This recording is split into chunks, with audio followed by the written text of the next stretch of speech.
Come on, everybody, it's time to listen in to an actor and a teacher who love their wrestling. No more division, forget those prejudice. The Wrestling Connection is here with Glenn and Chris.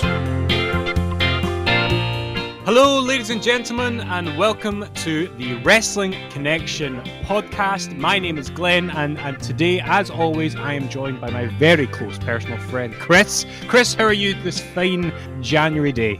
I am very, very well. Thank you, my dear friend. How are you on this fine January day? I am top of the world. I currently have a dog at my feet sniffing around the entire room. She, for the first time, I am not alone in the Glen Den. Oh, wow. Luna the dog is my podcast partner.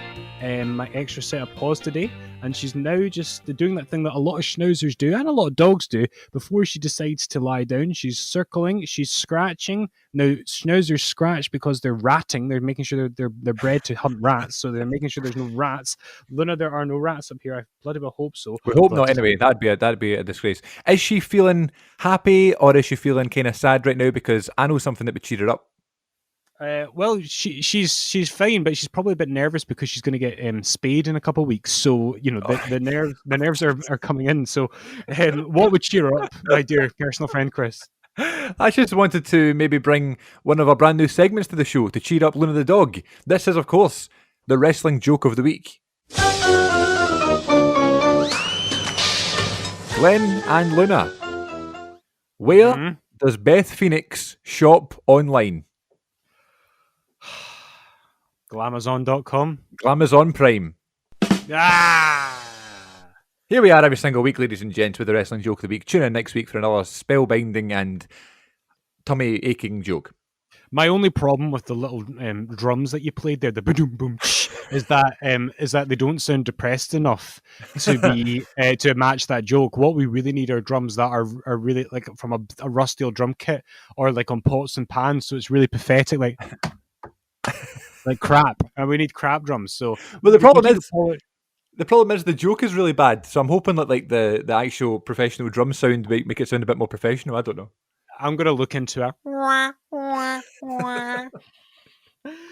How have you been this week, my dear friend Chris? Have you had a good one? Are you enjoying the new year? Any particular wrestling news?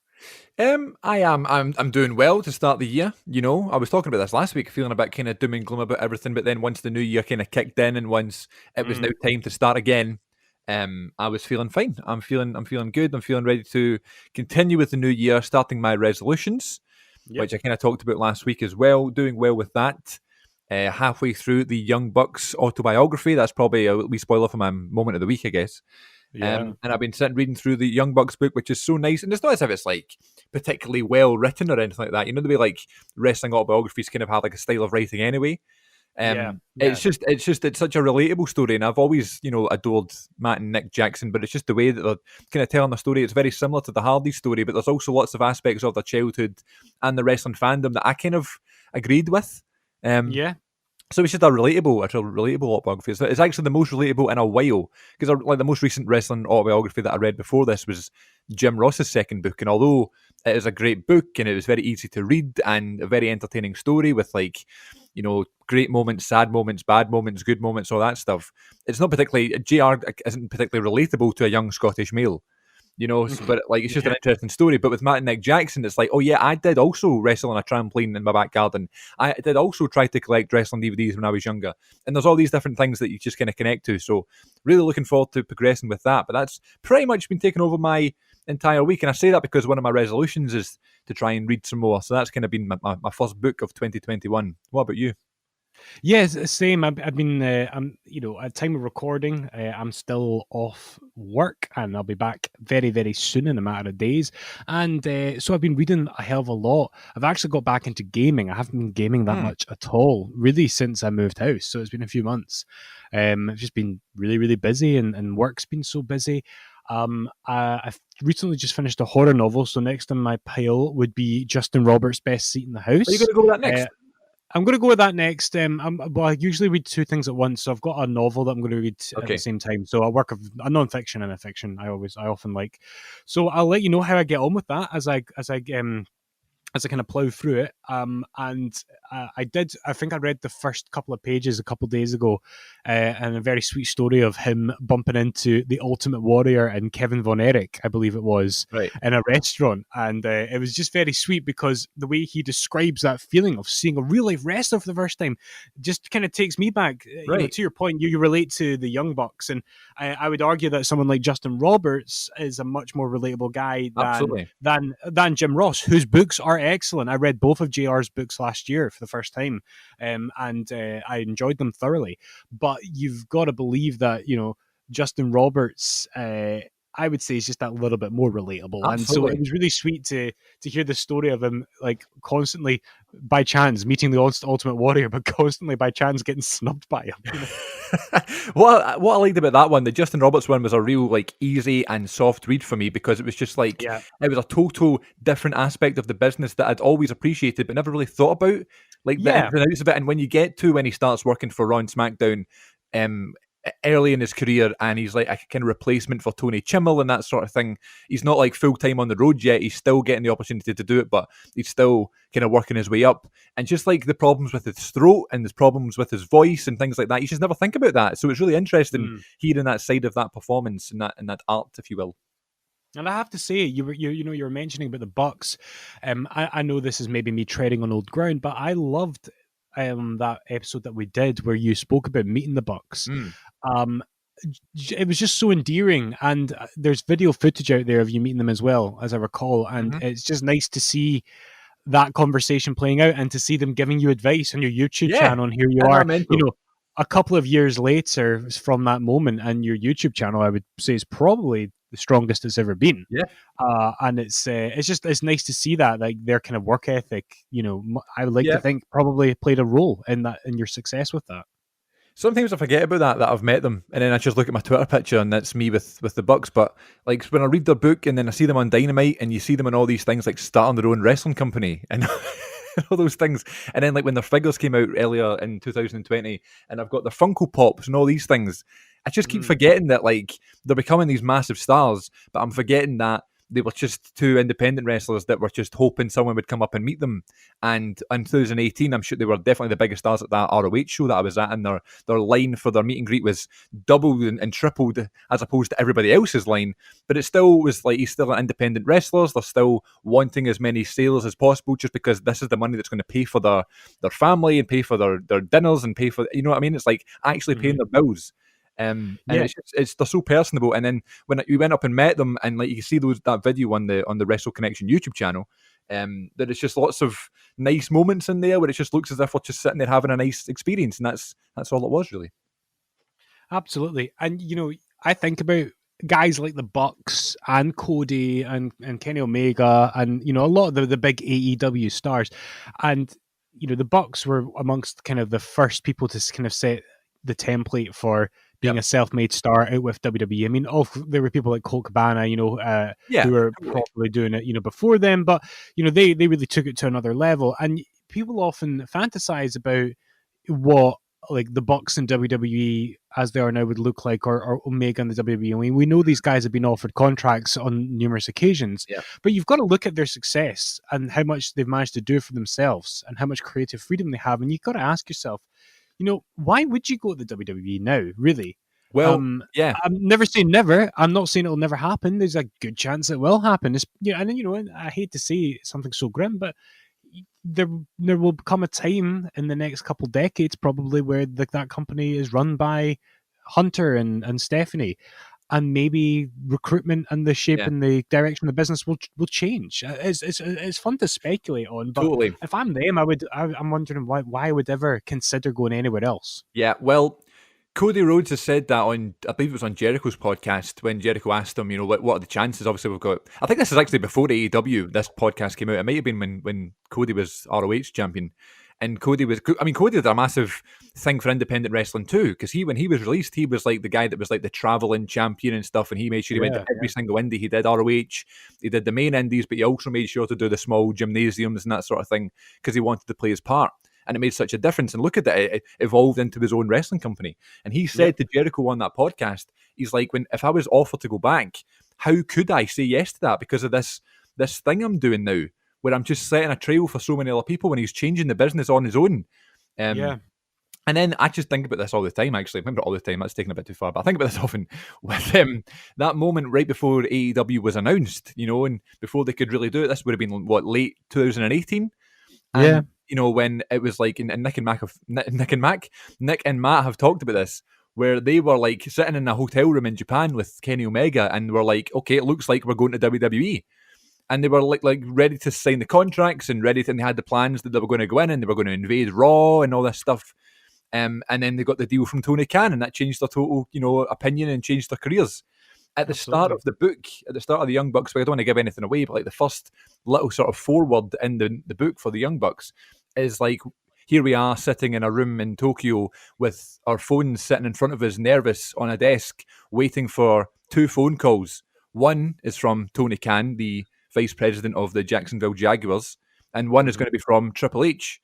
So they literally got 2 phone calls back to back, one from Tony Khan, one from Triple H, and they were just negotiating there and there, and then like the decision was made to start their own company, and it's just mind blowing, hearing those stories and history being made right in front of our eyes, if you will. And here's the other thing as well, and we'll move on in a second, but to go back to Cody, like, I know he wasn't really keen on the kind of the length of time that Stardust lasted as a character. However, overall, he can reflect on his WWE years and should be, and I bet he is damn proud. It was not a bad run. It was an excellent run. It's a shame he didn't, I kind of wish they pulled the trigger on the main event scene when he was, that year that Sandow won the Money in the Bank. That kind of seemed like that was his moment. So much momentum, absolutely. Yeah.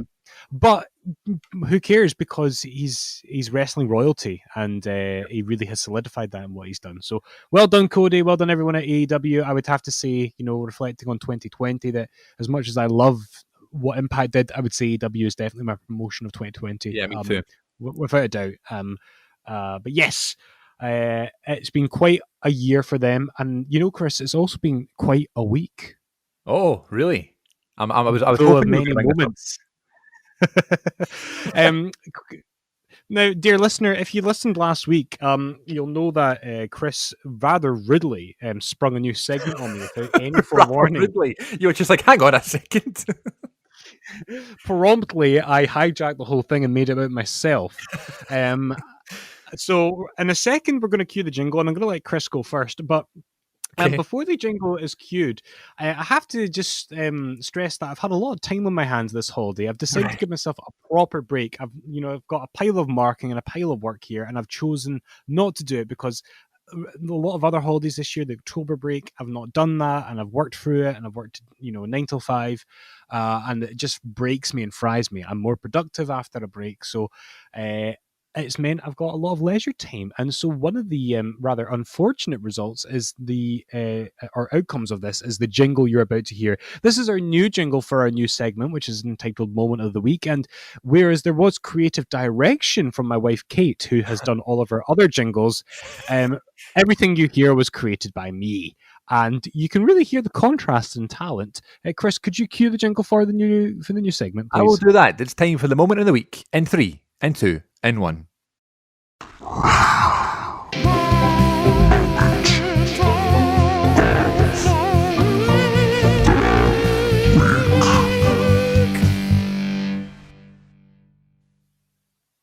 That was I've got tears and goosebumps at the same time. That was moving, and I hope everybody who is listening to the pod whilst they're in the bath or out walking their dog or whatever stopped whatever they were doing and appreciated that we are in the presence of not only musical royalty, but that jingle. So, Chris, thank you for your kind words. In keeping with this new segment, please tell us, what was your moment of the week this week? Okay, well, I don't have a definitive moment. I have a number of small moments. I just want to quickly run past, because I got a feeling you've got a good moment, so I'm gonna leave this one up to you. But this week, I mentioned it already, reading the Young Bucks book's been enlightening. It feels like it's old pals that I'm reading about, story that I don't know very well, but also I'm very familiar with the authors. So, and I like the way they've done it as well in the book, where they go back and forth with chapters. One chapter's written by Matt, the next chapter's written by Nick, and so on and so forth. So it's really interesting. So that's been a big moment of the week. Yeah. We also watched the new Disney Pixar film this week, Soul, on Disney Plus. and it was an absolute belter. Highly recommended to everybody, not only who loves Disney, but just who loves a good feel-good film. It is Yep. deep, and it is one that makes you think, but sometimes you need that. And also, I'm at the point now where it's like Disney Pixar have done everything, so now you kind of have to, go beyond the sort of typical nothing really happens. It's just a feel-good movie sort of style nowadays. Like with that film and Onward, and the other most recent ones, like even Toy Story 4, they're a bit more deep these days. So Yeah. check out Soul on Disney Plus if you can. And the other one last week, a little sort of callback to last week's show, I talked about being a new subscriber to BT Sport so that I was able to get all Raw, SmackDown, NXT, NXT UK, UFC, and other European football and that sort of thing on my TV now. It was a beautiful moment where I was able to watch SmackDown live for the first time since 2019. I was in my happy place, sitting on a Friday night. It was after 1 a.m. Everybody was away to bed, and I was just getting started, baby, because the big dog, Roman Reigns, was making me feel very happy. And it was the first wrestling show of 2021. I was able to watch it live, and it was just nice. It was the first time in a while I'd been able to do that, other than like pay-per-views and that sort of thing. There's something about watching live wrestling that still captures me. And even though that I do, that I'm older and stuff, I do, sometimes prefer watching it in the morning because I'm not as tired and stuff. But there is something a bit of a buzz watching it live, and a lot of people will. I mean, you'll agree with me here. A lot of people prefer to watch like the highlights, just to kind of watch through the sort of main bits, and you can get it done in like 25 minutes instead of 2 hours. But I was doing that for the whole year in 2020, and that was fine. But there's something in me that wants to watch the full show, and I just loved it. So those are 3 small moments that would add up to my moment of the week. What about you? Yeah, well, I'll get right into mine. I do know what you mean by watching the whole show. I went for a phase of doing that in 2012, around about the time Heath Slater was doing his Legends thing, where he was getting beat by them all in the build up to Raw 1000. That was kind of a positive wave of my fandom, where during Punk's great title reign, after Raw, somebody was always uploading them onto YouTube, and you could watch it fairly easily. And so I was enjoying that for maybe watching that on the Tuesday for quite some time. But it's been a long time, and I have not fallen through with my planned subscription to BT Sport. So it'll be a long time yet before I'm watching Raw or SmackDown as its broadcaster close to it. I just thought those days were over, like watching it all the time and watching it live to 2 a.m. and that sort of thing. But it was nice to kind of have that sort of aspect of growing up kind of restored on my TV. You know what I mean? Yeah. No, absolutely. Moving on to my moment of the week. So this is kind of in keeping with what I mentioned earlier, in that I've had a bit too much time on my hands, ladies and jelly spoons, a little bit too much time. So returning to work in a couple of days' time is probably a good thing for me. Maybe just to get you back in a routine. Maybe not necessarily. It's going to be a bad thing for. It's not as if you're not doing anything productive now. What you're going to tell us now is going to be very productive. I've been creative. I've been making stuff. I've been gaming. I've been playing with the doggy. And it's funny you were talking about the big dog Roman Reigns. I've got the little dog right here, little Luna. She's properly fallen asleep now. She's breathing very heavily. It's extremely adorable. Anyway, what was it? My moment of the week. Yes. It was. I think it was because I texted you about this when it first started. I think it was New Year's Hogmanay. So it was New Year's Eve leading into Hogmanay. I couldn't tell you exactly which end of the or which side of the new year it was. Well, I'll tell you something. It was after midnight. It was the first thing. It was the first text you sent me after the words Happy New Year in 2021. Oh yeah, I've got it here. I sent it to you at 20 to 2 in the morning, the 1st of January. So so I'm just going to be open. Like, it was New Year's Eve. I'd had a couple of drinks. Okay, I don't think there's anything wrong with saying that. I genuinely, hand on heart, haven't had a drink since. I always like to go for a long stretch of sobriety after New Year's. It's always been one of my things. I like to do dry January. I like to kind of stretch that as far as it will go. And usually until about the end of January or February, where it's my birthday. So, usually New Year's, to compensate, is a celebration. So I enjoy it. Drink responsibly, folks, but it's always a nice thing to do in good company at New Year's. I love how this is turned into like a sort of help, like a TED talk. Drink responsibly, folks. To put it in simpler terms, I was drunk. And I just was scrolling through on my phone, and I just thought, I wonder because a few months ago I DM'd DDP out of the blue, right? And he replied Which I to really me, liked. and so I just thought, I wonder if any other wrestlers have the DMs open. And then it occurred to me that DMs are always open on Instagram, and quite a few more wrestlers than you'd think have their DMs open on Twitter. So I just pulled out Instagram, I started scrolling through, and the first name that popped out to me was Mojo Rawley. And 'Cause so why wouldn't it be? why wouldn't it be? So I just messaged him, and I texted you a screenshot of this, and I wrote 20 to 2 in the morning. Mojo, you legend. Happy New Year. Burning question. Maven or Tajiri? Stay hyped. I don't know And what, then I don't know why I found that so funny. I think it's because we talked about Tajiri and Maven as like sort of boys of the show, and Yeah. because it's now like trickling into other aspects of your social media activity. And so then I decided to keep running with this. I got this. I felt kind of fueled on like DMing people, and so I started to DM Maven or Tajiri. And so that initial question I sent to Dwayne Johnson, I sent it to Brian Myers, Matt Cardona, Doc Gallows, Big E, and Shelton Benjamin. So I DM'd that question on Instagram. And then after that, I started to sober up, but I still was like awake. And then I thought, do you know what? I'm going to stop being silly. I'm just going to send good wishes to everybody because I want to spread the positivity. Because a lot of these famous people who have the DMs open, they probably get a lot of abuse and they probably have to block a lot of people because of the way it is. So then I started emailing Jonathan Coachman. I emailed Devon Dudley.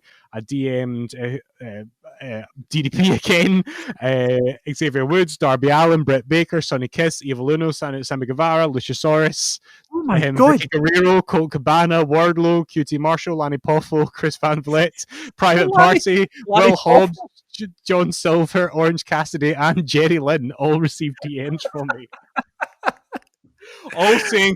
all saying, and I meant this really genuinely. This wasn't me just trying to be silly or solely trying to get a reply. I was just saying, Happy New Year, Lanny Poffo or whoever it was. Thank you for everything you've done, and have a great 2021. And that's all I would send. What is going on with you? What is the meaning behind this? There's something absolutely hilarious about you DMing Macho Man's brother. It was honestly like, I think I got a wee buzz out of it. I like the fact that after the silliness of Maven or Tajiri stopped, I was actually just sending a nice message. And that was my logic. Like, a lot of these people probably get abuse or crap or silliness. And I thought, I'm just going to spread positivity, something nice. I only got 2 replies, you know? Oh, okay, can I guess who it was? Go for it. Out of all those names, who do you think replied to me? Coachman. Okay. And Luchasaurus, randomly. You're half right. Jonathan Coachman got back to me, and he wrote, Happy New Year to you, my friend. Isn't that nice? Isn't that nice? Listen, we love the coach. The first ever intro of the Wrestling Connection back in May of 2020 was by Jonathan Coachman. Yeah, and I just think he's a great guy. He does all those cameo videos, and he does it for no profit. It's all to raise money for an organ donation charity, which is very close to him and his family. And so, seriously, folks, if you're thinking of booking a reasonably affordable cameo for a friend or a family member, I thoroughly recommend the coach because he puts a lot of effort into it. He takes his time. He's done a couple for me for various reasons. And it's going to an excellent cause, and that's the big deal there, is that, you know, and there's nothing wrong with wrestlers earning money for themselves doing this, but I just think it's a really nice thing that coach does, raising money for a charity when he could easily that's like the good deed about it, but he was also like one of the best that we've got, you know what I mean? He did it so well. I loved his one. I know, and so it's one that, you know, I think we've replayed once, and we should replay it again at some point again, maybe on the 1-year anniversary, I think. The other wrestler who got back to me was QT Marshall. Oh, listen, and QT I love QT. Is a hard-working fella right there.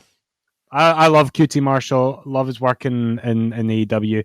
And he simply said thanks and an exclamation mark, and I thought that was nice. And he love-hearted my message. So there you go. I wish you'd sent Happy New Year, best wishes, thanks for everything you do. Hope you have a good 2021. By the way, Maven or Tajiri, like that would, cause it's like the nice messaging stuff, but also with the burning question that we need answered here on the Wrestling Connection. And Maven or Tajiri, how can you possibly pick between those two? I know. Well, I mean, for me, actually, it's tough. It is really tough because there's a sentimentalism for Maven that I love. Here, you know how I was doing those jingles? I was trying to do one for Moment of the Week, a joke of the week that started off with the riff from Maven's theme. So I was trying to learn that on piano. And joke of the week. But I would like to better if you did Tajiri's. Dun, dun, dun, dun, dun, dun, dun. Oh, brilliant! So, Chris, then that was my main moment of the week. There is a runner-up moment that I'm going to throw at you. Oh my god! You literally listen. You've completely destroyed me here with 2 weeks in a row. Your moments of the week have been hilarious. So please hit me with some more. Oh, dude! After this week, I'm back at work, so I'm pretty sure it's going to dry up pretty quickly. This also happened on Hogmanay, but it was about 4 drinks earlier. Okay. It was before the bells. And Kate and I were Zooming a couple that we are friends with, Andrew and Kirsty. If you're listening, you probably aren't, but hi guys. Hi, and so we were catching. Andrew's a teacher as well, and we met when we were training as teachers. So he teaches in another school, and we were just kind of catching up. And Kirsty also works, and we were talking about her job and how she's was thinking about asking for a pay rise, which is a scary thing to do, right? Yeah.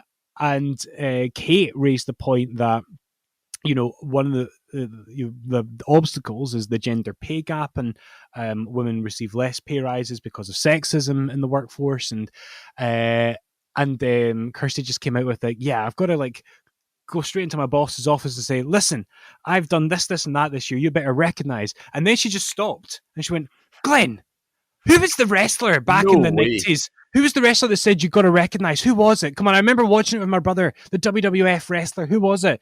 And then I had too many drinks, Chris. My mind went blank. And so I knew there was someone there. There was somebody kicking about in my brain.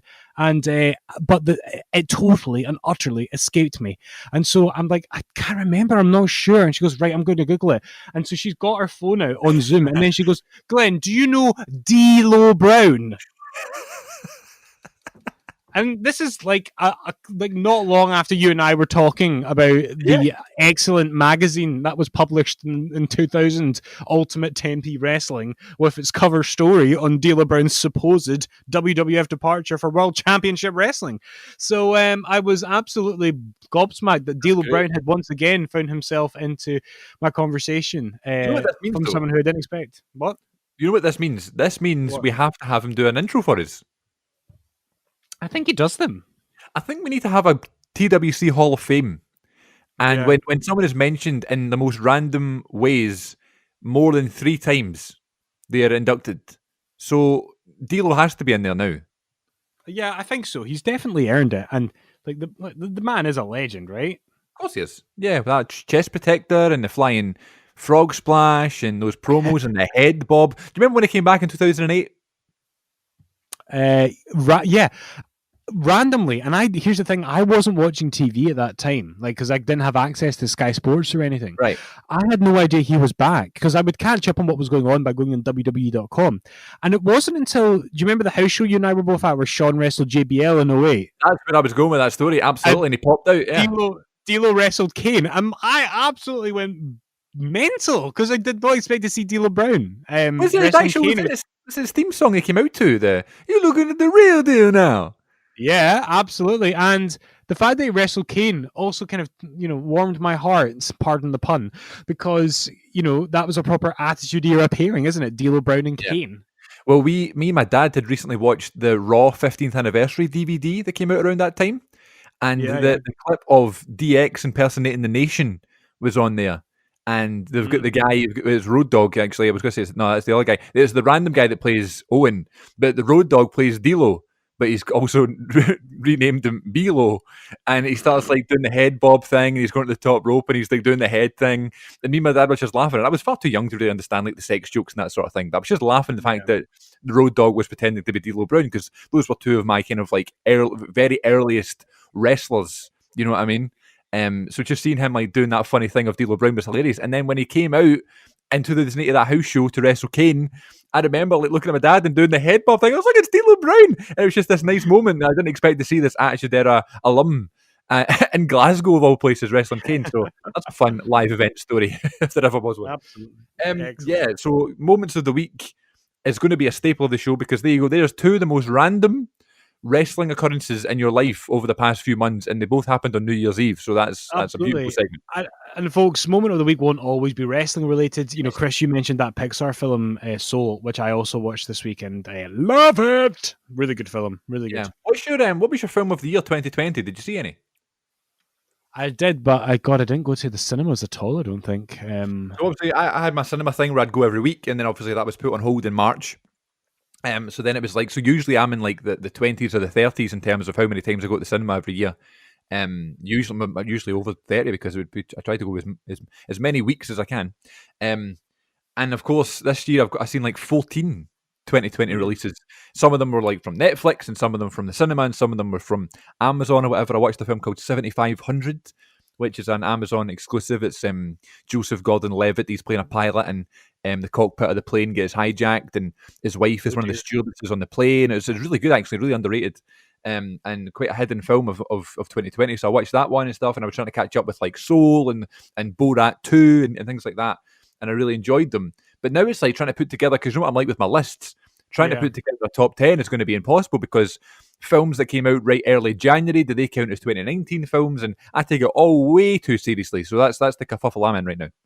Oh, dear Chris. It's kind of a first world problem, I have to say. It is, and I lose sleep over it, but it's fine. I'll get there eventually. All right, well, since that was such a successful thing, let's move on to our next segment, which is going to be a recommendation, and I will give you a match of the week. Wrestling recommendations, wrestling recommendations, wrestling recommendations. Match of the week. Oh, yeah. I'm well aware of the fact that now we have 3 segments which end in of the week. You know, we've got joke of the week, moment of the week, and now match of the week. But this is the wrestling recommendations, which a real jingle sounds like. No offense. So match of the week this week is going to be a little bit of a hype to next week's episode. So next week, Glenn and I are going to sit down and we are going to watch along with the Royal Rumble 20th anniversary of our favourite year in wrestling, particularly WWE, WWF, 2001.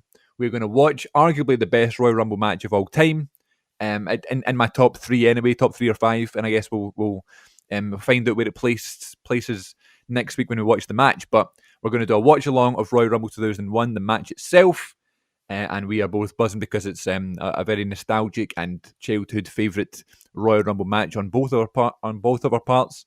So we're looking forward to checking out Royal Rumble 01 from New Orleans next week. So this week is a little sort of hype for that and a little preparation for that. This week's match of the week that I want everybody to go and check out. It's another match from that show, and it is Chris Jericho versus Chris Benoit in a ladder match for the Intercontinental Championship. And just before we started recording, I had the match on, waiting for us to start getting ready for the show today. And it was the first time I'd seen the match in a long, long time. And I was like, man, this has to be the match of the week, especially since we're doing the match next week, the watch along next week. But these two guys, you want to talk about great chemistry? Obviously, they were good friends, and they had, lots of nice matches in Japan and lots of good matches in WCW. But this is the first time, really. I mean, I know they had the WrestleMania 16 thing, but Kurt Angle was involved in that as well.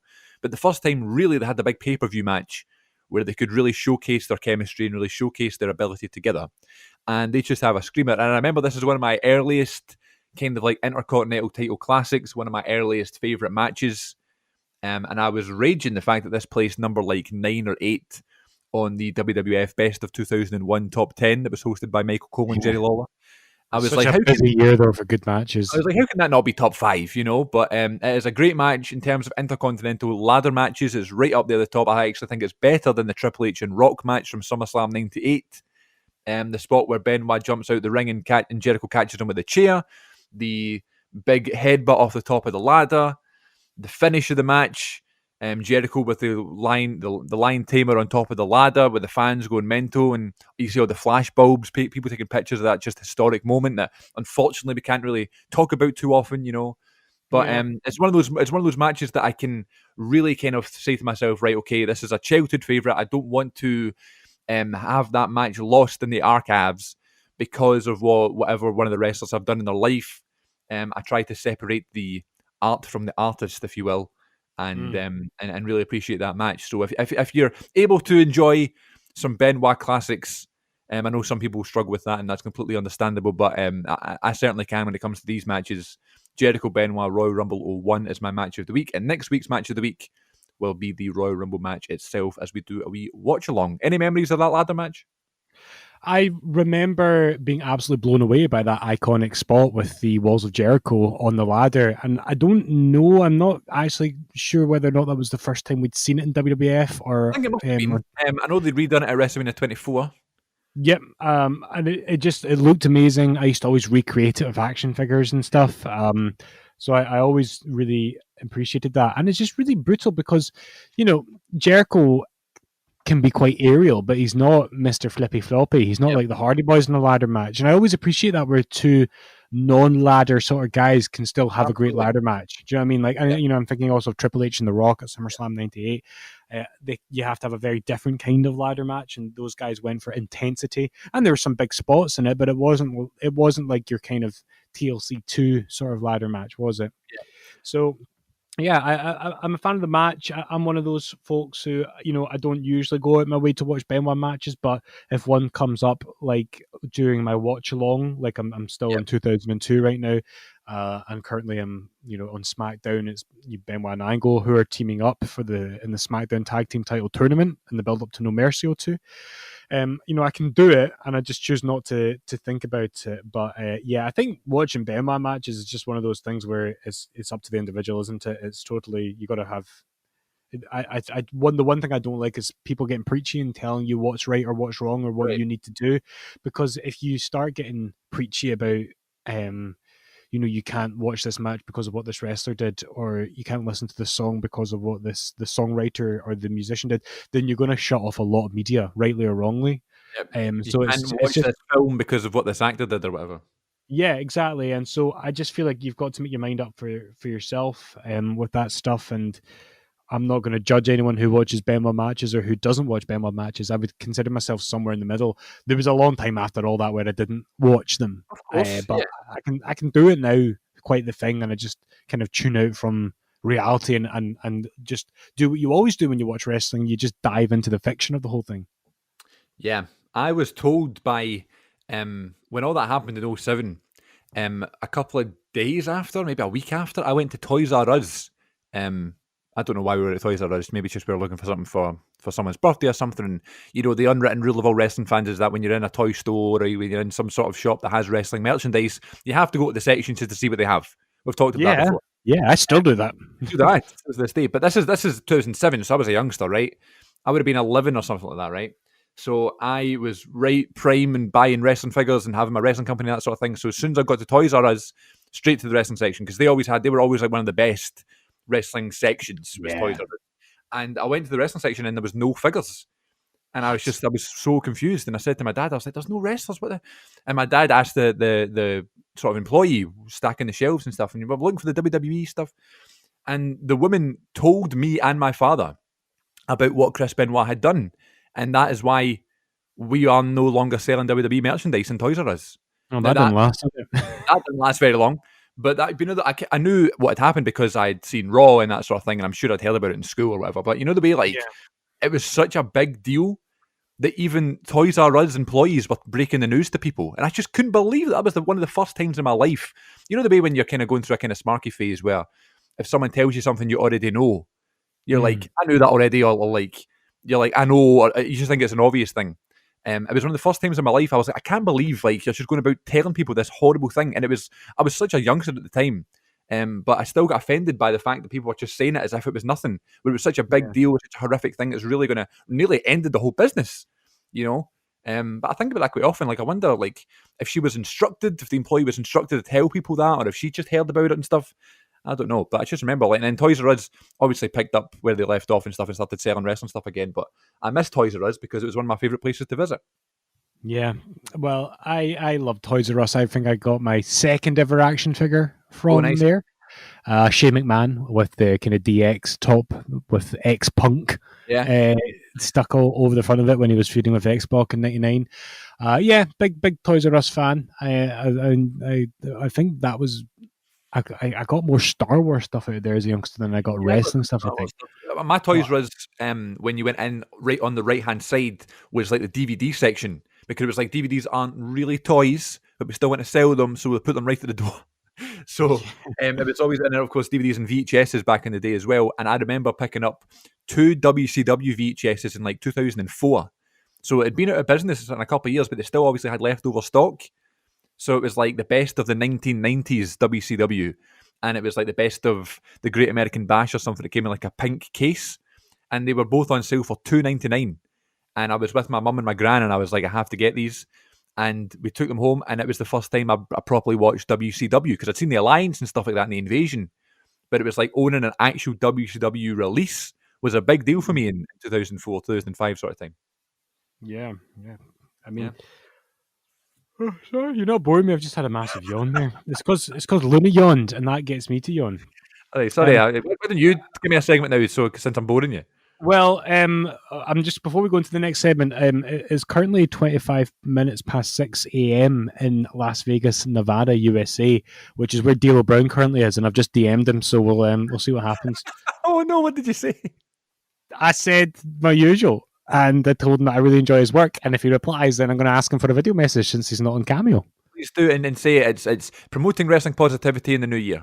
It's true. Like, I genuinely, D'Lo, you're not listening to this, but if somehow you are, we love you. Like, I always went as D'Lo Brown in SmackDown 2 Know Your Role because I was convinced he was the strongest character in it, and really? I loved how they animated his head thing that used to do. And so yeah, just big fan of D'Lo Brown, and he is the real deal, and you got to recognize. Yeah, D'Lo Brown, you have to recognize that this is a Positive Wrestling podcast, and it is the real deal. Sorry, I was dreadful. We'll do our D'Lo Brown special down the line, but you're talking about 2001, and we're going to segue into a new segment, folks, where we, since we have ran out of WrestleManias to reflect on with the number of episodes, and since 2001 is probably my favorite year in wrestling, and if it's not your favorite, it's probably close to your favorite. Probably my favorite. Yeah, probably my favorite. We're going to reflect on what was happening on This Week in Wrestling, or in This Day in Wrestling, if we can get to this particular day. Now, before we jump into this, Chris, what I'd like you to do, and you'll tell me if this is not possible, is I'd like the jingle for this to be extremely short jingle. I would just like it to be a very short, split-second clip of Miles Kennedy going, "On this day!" Okay? Okay, yeah, sure. Yeah. So that'll be the jingle. So Chris is going to play that in a few seconds, and then we'll get right into this. Chris, can you cue that jingle for me, please? Okay, you think you know me? On this day! Right, so it is the 10th of January 2021 or 2021. 2021. We are old, but well, shut up. I'm only going to be in my 20s for a little while longer. That's a sad thought. So, industry news, folks. There was an episode of Thunder broadcast on this day in 2001. I thought I'd quickly just give you a couple of highlights from this because this was the last dying days of WCW in January 2001. Now, this episode had a few different matches on it, including Sean O'Haire and Chuck Palumbo defeating Kiwi and friend of the show, Big Vito. Oh my god, we've never talked about that on the show yet. The fact that Big Vito is a pal of ours and follows us. Big Vito wearing the dress, absolutely. Oh, Big Vito, I love him. He was a good guy. He's like a nice guy. Rey Mysterio and Billy Kidman lost to Lance Storm and Alex Skipper, which is something. Yeah. Hugh Morris, Kevin Nash, and Diamond Dallas Page defeated Shane Douglas, Mark Jindrak, and Sean Stasiak. There we go. And at the main event, Sid Vicious defeated Scott Steiner via disqualification. And the show, of course it was. And the show was commentated by Mike Tenay, Stevie Ray, and of course, Tony Schiavone. What does Jericho call him again? Schiavone. But close enough to this date, on the 8th of January 2001, there was an episode of Monday Night Raw, which would have gone head-to-head with an episode of Nitro, but Yep. Raw was, of course, the bigger deal right now. And this happened in San Jose, California, and of course, it was pre-brand split, so you had all the stars on one show. This is before the invasion. And let me just run through this card. You open up the opening match on Raw with Chris Jericho and the Hardy Boys defeating the Radicals. That's Benoit Malenko and Perry Saturn. Great theme And- song. Absolutely, yeah. What the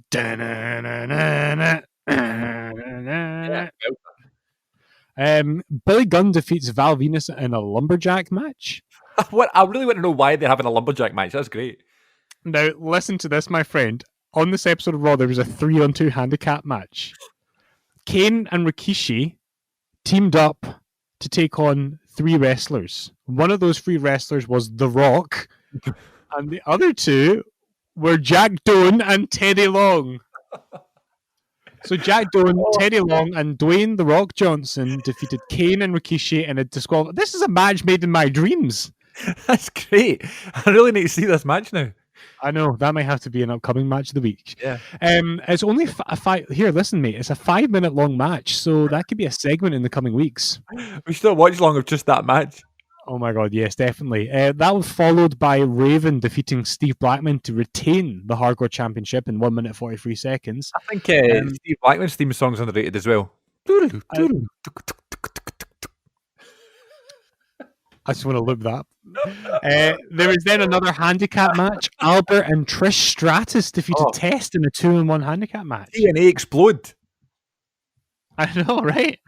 And then the main event, how's this for a main event? Lasting 12 minutes, Steve Austin defeats Kurt Angle by disqualification in a WWF Championship match. Kurt Angle was the defending champion at this moment in time.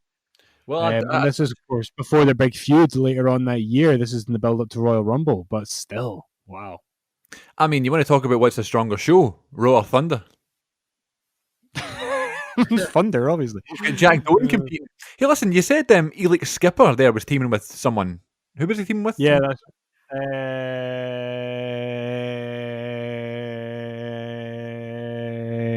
Lance Storm. Lance Storm. Elix Skipper was great. Why did he not be in WWE? He went straight to TNA, didn't he, after WCW? But my God, he was great. He was the one that did that Hurricanrana off the cage. Remember on TNA where he walks that along famous spot.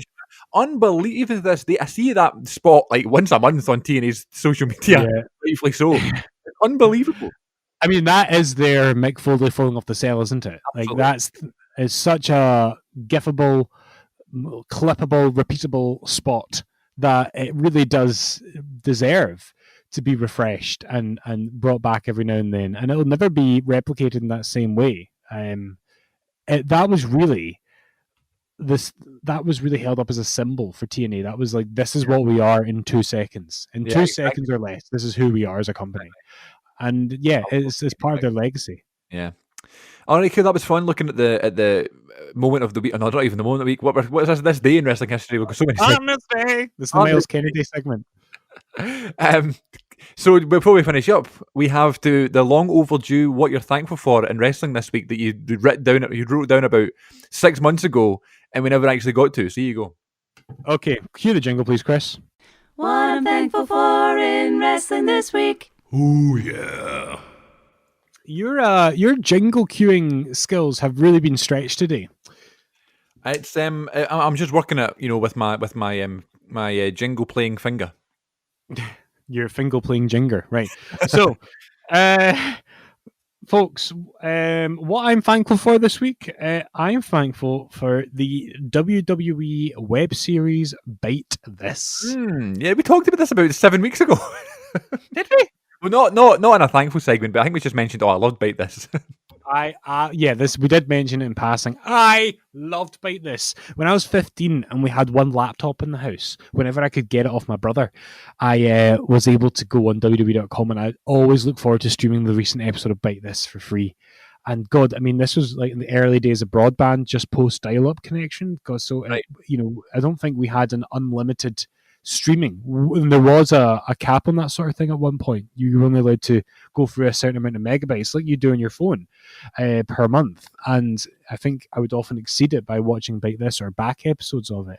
And at one time, WWE had their entire Bite This catalog on WWE.com for you to watch in its entirety.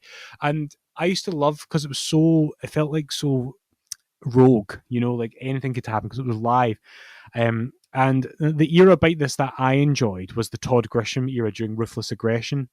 I used to enjoy having him. There's actually a lot of videos or clips of him on YouTube from Bite This when he would deal with kids who would phone up just to mention TNA, just to try and annoy him. And so there was, I remember watching it live, this one kid phoning up and going, and one last thing, TNA just signed Sting. What do you think Vince McMahon thinks about that? And the kid sounds so happy with himself, and Todd's like, I don't think he cares. But there were so many cool things that happened on it. Like the Matt Hardy and Lita Edge thing was first acknowledged on Bite This before it was acknowledged on Raw. The Bret Hart was interviewed on Bite This for his first ever WWE broadcast thing after doing the interview for the Bret Hart DVD. That was in 05 or 06. I thought the DVD was the first thing he was on. Yeah, he did the Bite This first, and he took questions from like the fans. There was a couple of weeks where Michael Cole and Taz did it for one reason or another, and they were always hilarious when they would do it. And Michael Cole would always cut callers off immediately after they asked their question. So when Taz would then try and ask a follow-up question to the caller, they weren't there, and Taz would get so annoyed at Michael Cole for doing this. So angry and Michael Cole to a nice fine winery cafe in the Red Hook section of Brooklyn. And then a quirky bar to end it all. But then it abruptly stopped. There was an infamous episode with the Heartthrobs, which I never did see, which I remember going on WWE.com the next day to try and watch, and it wasn't there. And apparently they'd just been ridiculous on it. And Vince McMahon had not only cancelled Bite This as a result, but sacked the Heartthrobs as a result. They got released because of what they did in Bite This, and it only ever came back for one episode about a year later, just after Kurt Angle left WWE and went to TNA, just after Vince McMahon had his face shoved up Big Show's bum in the Hell in a Cell match at Unforgiven 06. About 2 days after that, there was a special episode where Todd Grisham interviewed Vince on a standalone episode of Bite This.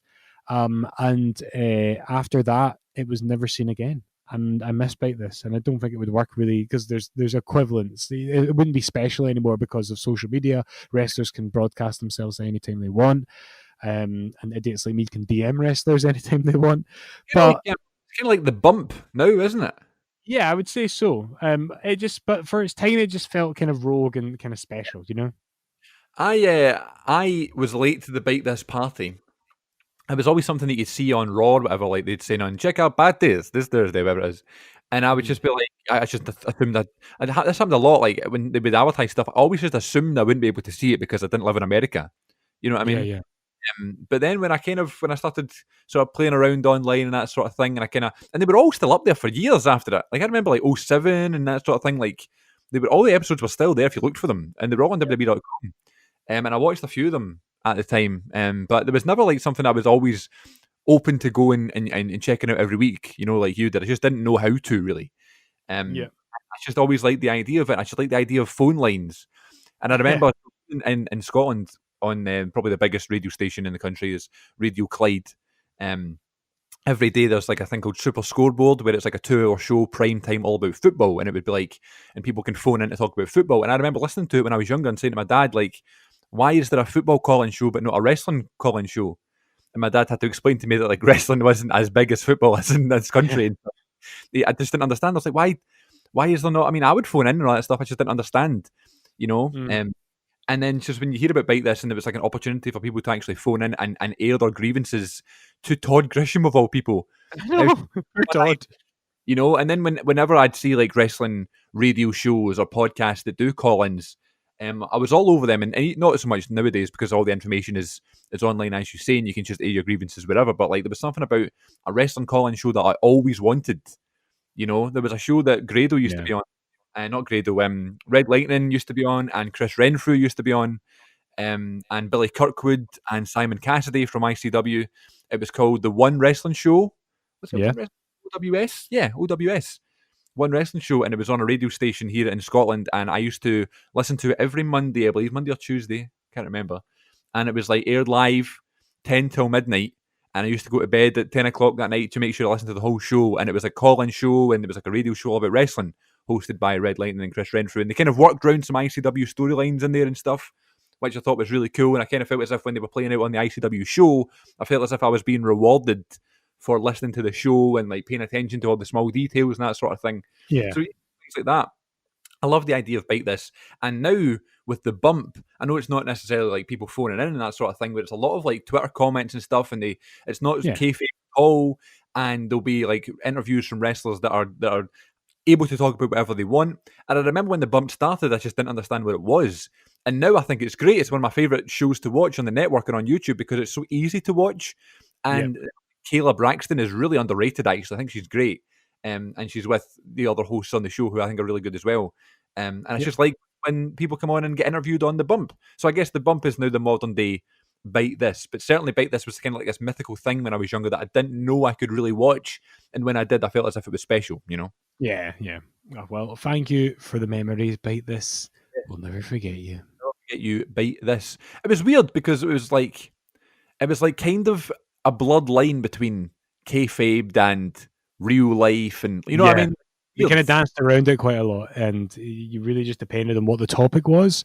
Because when they talked about like the Lita Matt Hardy stuff, like that would be very much breaking the storyline because they spoke about that whilst Lita was married to Kane on TV before they did the whole angle. Steve Austin phoned in to Bite This before he walked out of the WWE in 2002 to air his grievances about the creative process in WWE. And that was the first kind of clue that was coming. And that happened before. Bite This was on in 2002. I thought it started later than that. I thought it started It started really quite early. I actually think it was in the 90s it started. I'm going to actually look it up now. But I didn't watch it regularly until the noughties, really. In the 90s, they had Livewire, and people would with Vince Russo and JR. And I remember there was one someone was asking about, did you see the Roddy Piper Hollywood Hogan main event of Starrcade? And JR was like, I did watch the match and it was a shame. It started in 97. Well, Bite This started in 97. Yeah. It wasn't always an online thing, I don't think. But yeah. I'm just on IMDb. Yeah, the first broadcast was the 4th of July 97. I think it was online because they had a deal with AOL at that point. Yeah. All right, I've got a burning question for you then, just like Tajiri or Maven. Go for it. Bite This or Confidential?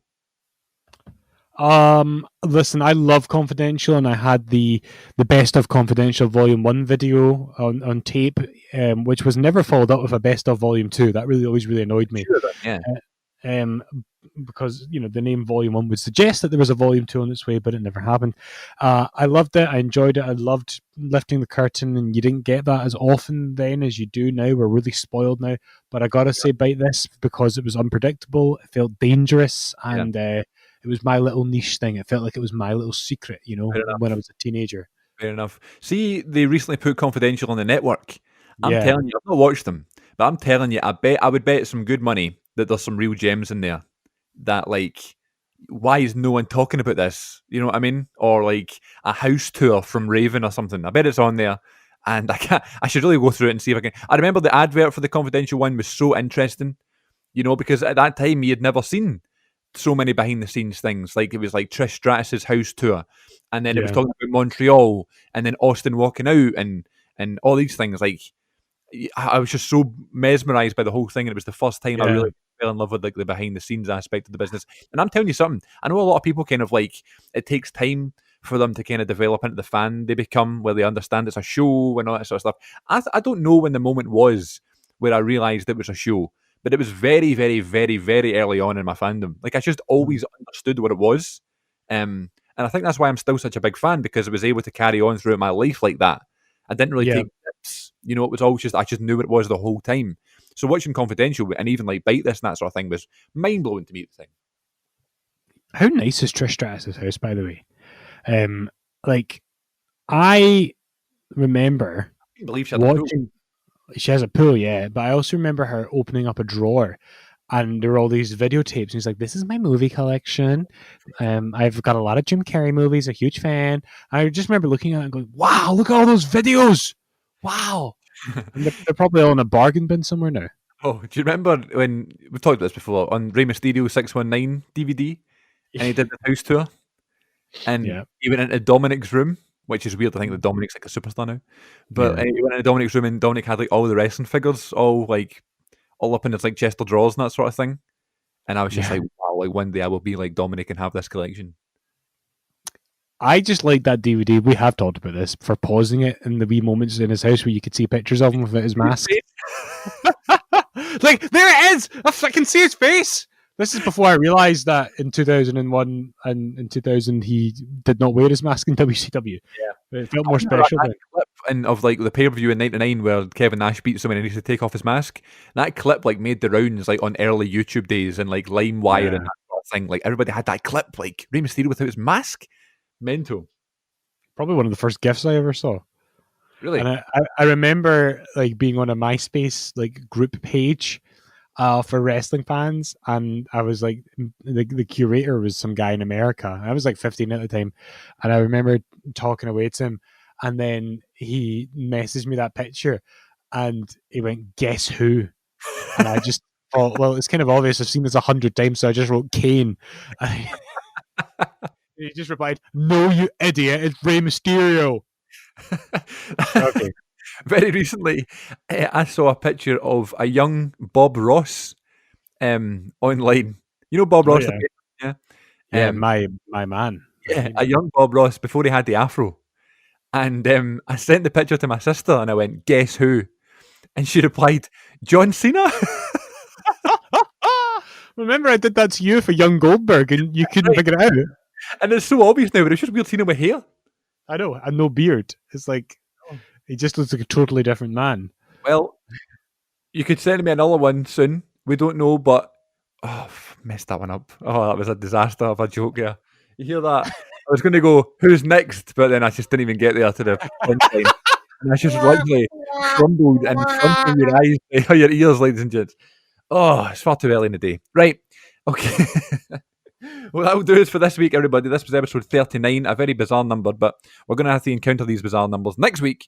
Episode 40, a big one, and we are going to do the Royal Rumble match 2001 watch along. I am buzzing, and we will get to that next week here on the Wrestling Connection. Any last words from the lovely listeners, my dear friend Glenn?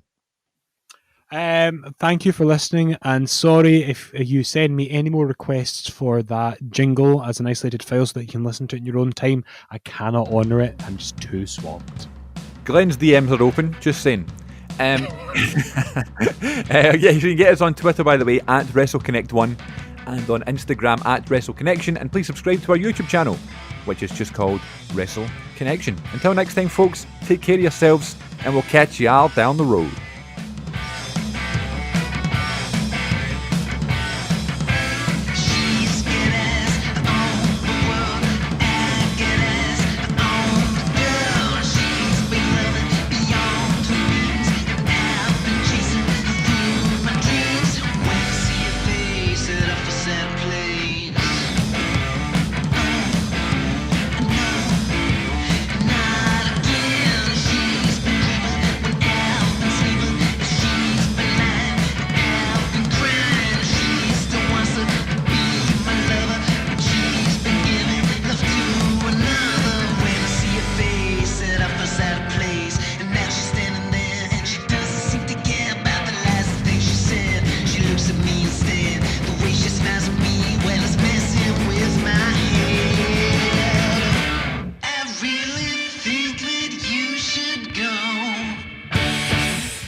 Change my mind.